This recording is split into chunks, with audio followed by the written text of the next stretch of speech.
काय झालं? गोष्टींमधून मार्ग कसा काढायचा हे कळत नाही ना. सर्वतोपरी प्रयत्न करून सुद्धा अपेक्षित मार्ग दिसत नाही. तर आता यावर उपाय सांगतो. शांतपणे ऐक. इच्छा असेल तर मार्ग दिसेल आणि दिसेलच.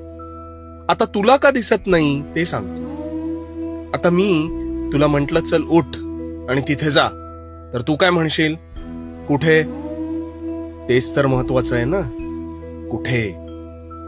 कुठे जायचं हे कळल्याशिवाय कसं जायचं हे आपण ठरवू शकत नाही.